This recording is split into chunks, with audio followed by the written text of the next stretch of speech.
Hello everybody, it's the Metal Geek. How y'all doing? For those of you who saw my collecting for PS3 video that I put up about a month ago, this is the sequel video. This is, well, what new games do I have and how cheap were they? Well, today guys, we're going to be looking at 5 games. Well, what games are they? Well, let's take a look. First one I'm going to show you is Fallout 3. Ah, yes, the classic Fallout 3.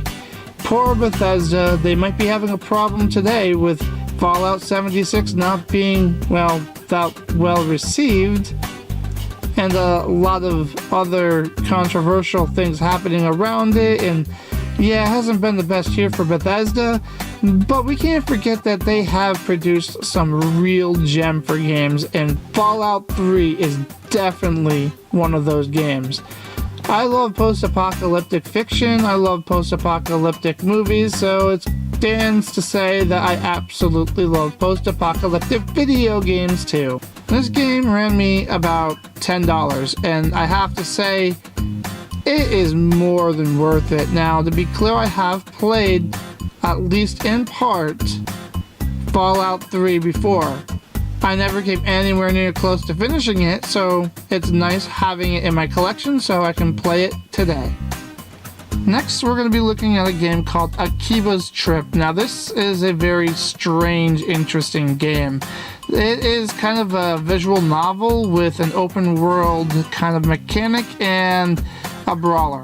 Yeah, I know that's strange, isn't it? But it gets even stranger because, well, for anybody who's into Japanese culture, there is nothing in this game that will surprise you. If you're into anime and if you're into manga and you're an enthusiast when it comes to Japanese culture, there is absolutely zero in this game that is going to shock you. But people who aren't quite so familiar with the Japanese culture, well, they're going to be like, what am I playing? To be clear, the goal of this game is that you're basically a social vampire-esque type of thing, I guess. And what I mean by that is that you're kind of a man-made vampire who doesn't drink blood, but you live off the social energy of the people around you. And to do that, you have to strip them of their clothes. Yeah, I just, again, you have to be into Japanese culture. Now, there's nothing here that's really overtly that bad. It is an M-rated game, but there is no full nudity. It's just a lot of fan service. And again, if you're into the Japanese culture, you know what fan service is all about. But it is a really fun brawler, and it's surprisingly just a very good game overall. Akiba Strip runs about $6, so I'd say it's well worth it. Lightning Returns, Final Fantasy XIII.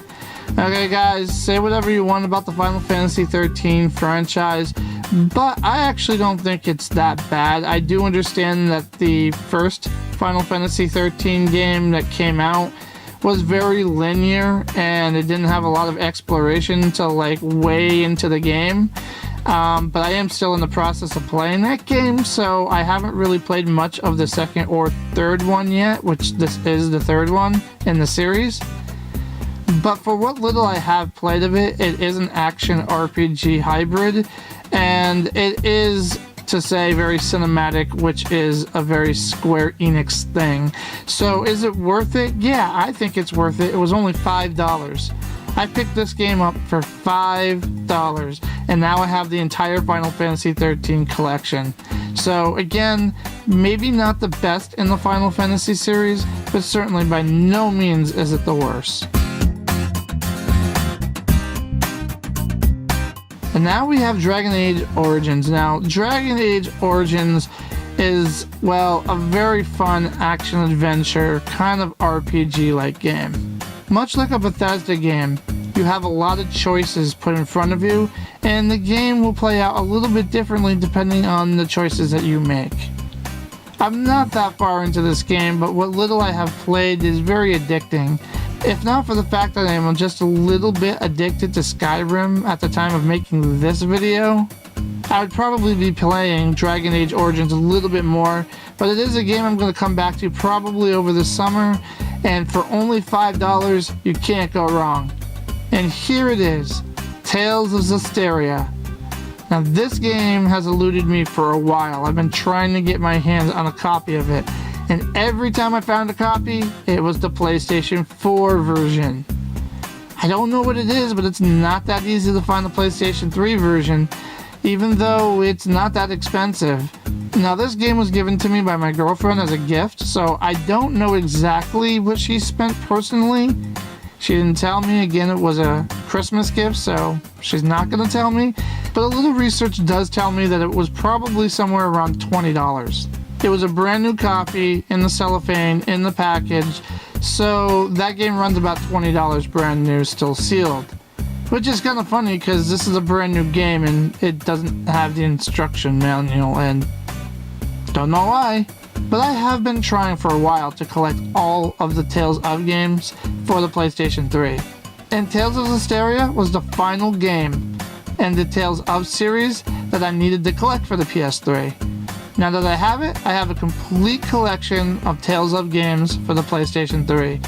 I know Tales of Asteria tends to be seen as the least popular game in the series, but I think it's actually a pretty good game.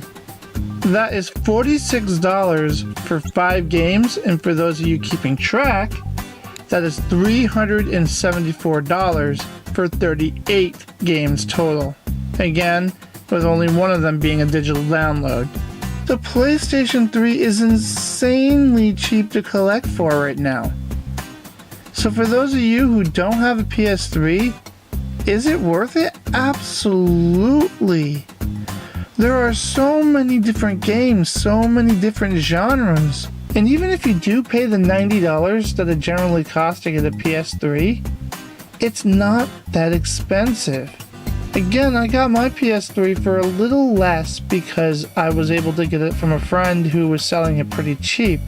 So far, for me, I have still paid less than $400 for the entire package, including the PlayStation 3 console itself. Again, I did have to invest and buy a controller and some cords and stuff like that for the PS3 because it didn't come with it.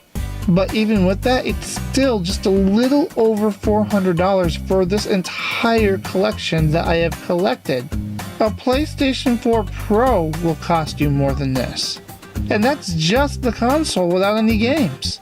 Guys, I cannot stress enough, if you do have a little extra money and you are a gamer or you know somebody who's looking to get into collecting some systems, start with the PS3. Because I'll tell you, you're going to be able to get a lot for your money.